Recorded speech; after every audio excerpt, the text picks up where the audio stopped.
Assalamualaikum warahmatullahi wabarakatuh. Alhamdulillah nahmaduhu wa nasta'inuhu wa nastaghfiruh wa na'udzu billahi min shururi anfusina wa sayyiati a'malina may yahdihillahu fa huwa muhtadi wa man yudlil asyhadu an la ilaha illallah wa asyhadu anna Muhammadan abduhu wa rasuluh. Allahumma shalli ala Muhammadin wa sallim. Alhamdulillah puji dan syukur senantiasa kita panjatkan kepada Allah Ta'ala. Pada kesempatan malam ini kita bisa berkumpul di sini untuk melaksanakan tadi suatu jamaah. Bisa kalau kita akan lanjutkan dengan tarawih. Salam semoga tercurah pada suatu Nabi Muhammad SAW sampai dengan para sahabat kita sampai berjalan. Alhamdulillah tidak terasa kita sudah memasuki hari-hari terakhir di bulan Ramadan 1440 Hijriah. Ini sudah masuk pada 10 hari terakhir. Dan semoga Allah menerima amalan kita, salat kita, tilawah kita, sedekah kita, dan ibadah-ibadah yang lainnya. Semoga Allah terima dan semoga Allah mengampuni dosa-dosa kita. Mendekati akhir Ramadan dan nanti juga direncanakan lagi sebelum sholat Idul, ada kewajiban yang melekat juga bagi kaum muslimin, yaitu pelaksanaan zakat fitrah. Zakat itu sendiri kan terbagi ke dua, sebagai besar dari zakat fitrah dan zakat mal. Zakat mal itu berbagai macam banyak macam, dari jawa, zakat jariah, zakat peternakan, an'am, zakat pemberikan, ya, dan juga zakat hukum masyarakat atau pengetahuan. Sekarang juga berkembang dengan zakat profesi, zakat penghasilan. Nah, untuk berbicara zakat fitrah, ini adalah suatu ibadah yang erat rangkaiannya dengan sahur. Dan inilah hukumnya fardu, atau wajib bagi setiap orang, bahkan setiap jiwa. Sebenarnya kan fitri itu kan jiwa, jadi zakat jiwa.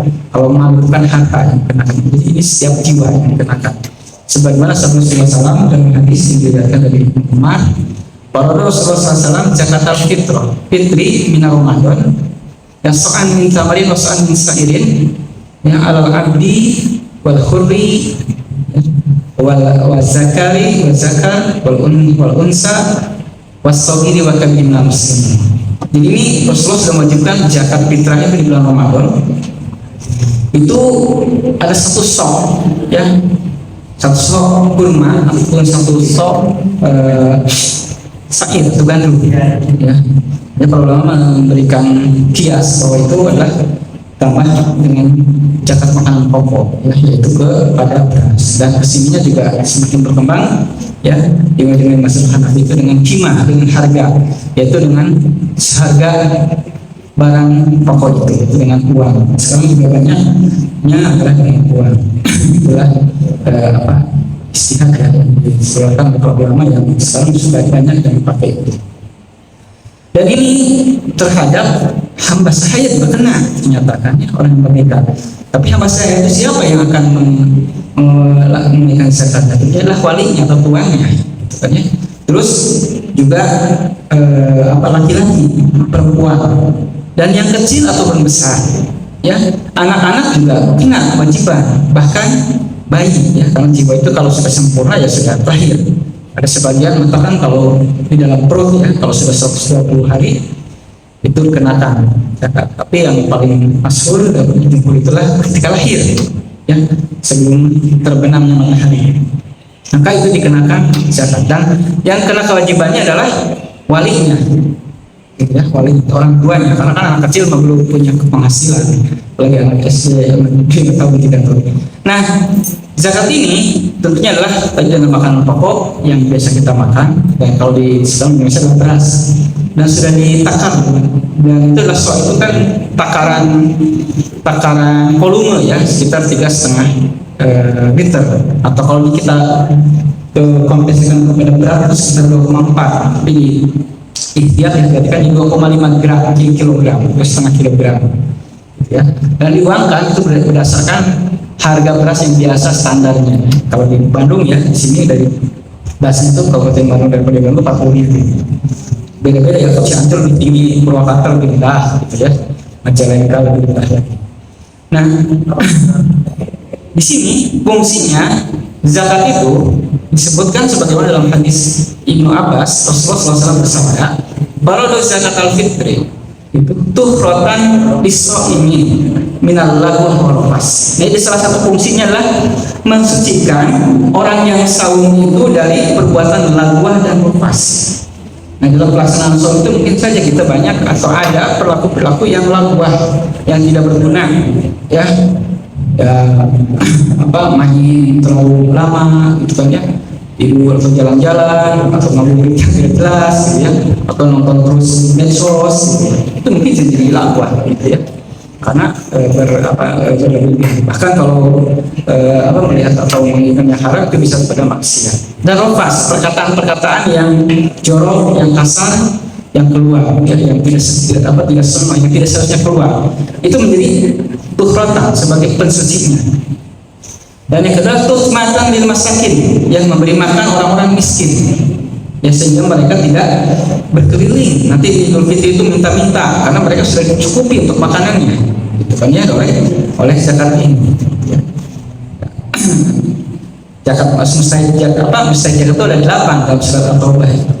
Nah, diutamakan kan fakir miskin, ya, nanti ditambah yang lain-lainnya, ya, sebisabilillah, kualitas amil yang bekerja, yang ditunjuk untuk mengelola zakat tersebut. Alaf orang-orang yang sedang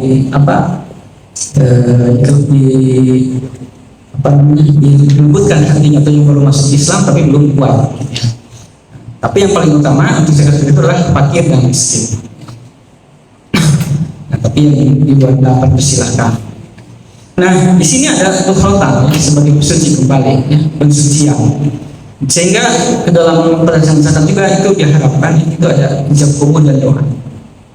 Ya, jadi agar lebih kuat ininya. Karena kan ini memberi itu tidak, memang kalau sedekah kan bisa ngasih, tapi zakat itu harus lebih bisa lebih formal, kan, ya? Dan doakan, ya, sebagaimana dalam surat At-Taubah 103. Wa min amalikum shadaqatan tutahhirukum wa tuzakkihim biha wa sholli alaihim inna sholata sakanun lahum. Ya. Jadi ambillah zakat itu sebagai pensucian, ya, misalnya. Dan juga berdoa untuk dia agar dengan doa itu. Karena setan itu senantiasa suka goda-goda, ya, kepada orang yang mau bersedekah atau berzakat. Ya, sehingga mereka itu menakut-nakuti untuk kurang uangnya atau bisa jadi miskin, ya. Ketika kita mengeluarkan zakat ataupun zakat mal, khususnya ataupun zakat fitrah ataupun sedekah 100.000, itu mungkin orang setan itu masuk, sayang uang, bisa jadi kurang 100.000, gitu ya. Tapi kalau ketika kita membelanjakan untuk main-main, misalkan ke tempat-tempat rekreasi, itu kadang keluar dengan mudahnya 200.000, 500.000, gitu kan. Tidak ada ini, karena ya setan tidak menginginkan itu. Tapi ketika kebaikan termasuk pada zakat, setan senantiasa memberikan godaan-godaan untuk takut miskin, sehingga zakat fakirnya dipaskan. Yang biasanya makannya berasnya yang mahal, pas zakat kita akhirnya yang pas-pasan, yang sedang, itu bahkan yang jelek. Nah, itu jangan sampai seperti itu. Karena ini pensucian diri dan juga pensucian harta, dan meninggalkan nanti barokah. Barokah bima abqaita, yang memberikan barokah, kebaikan yang baik, yang banyak terhadap harta-harta yang dikeluarkannya.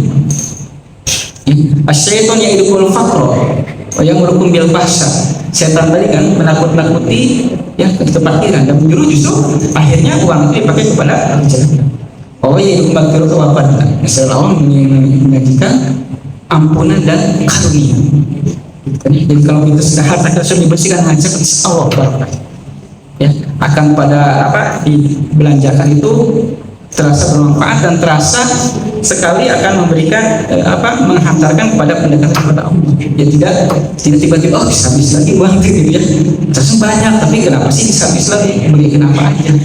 Atau kan memberikan barang ternyata tidak kepakai, tidak ada berkahnya, tidak berguna. Itulah yang mudah-mudahan dengan ditutupnya bulan Ramadan ini kita memberikan zakat. Walaupun di sini zakat itu hanya sekali dengan sedikit, ya, dan batasnya adalah sebelum sholat, ya. Jadi man adaha qabla sholati fahiya zakatul maqbulah. Jadi kalau dia menunaikan sebelum sholat maka zakat maqbulah. Tapi man adaha ba'daha fahiya sedekah min sedekah. Jadi kalau setelah sholat Idul Fitri melakukan zakat maka itu dianggap sedekah saja. Dan dalam Abdullah itu kan malamnya sebelumnya, biasanya kan para Nabi Umar sudah melaksanakan 3 hari, bahkan sama Nabi sebulan sebelum Ramadan sudah bisa. Kalau masalah itu ketika terbenam matahari, sudah mulai ditaikkan.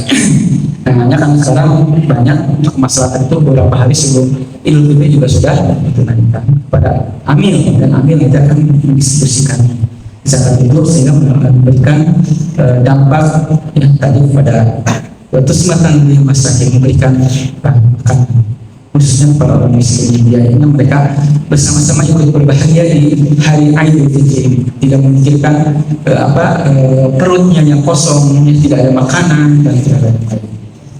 Semoga kita bisa menyelesaikan Ramadan ini dan ditutup dengan penerimaan zakat fitrah yang merupakan kesediaan bagi kita yang melaksanakan saum, sehingga kekurangan dalam itu bisa disisihkan dengan zakat fitrah. Barakallahu fiikum.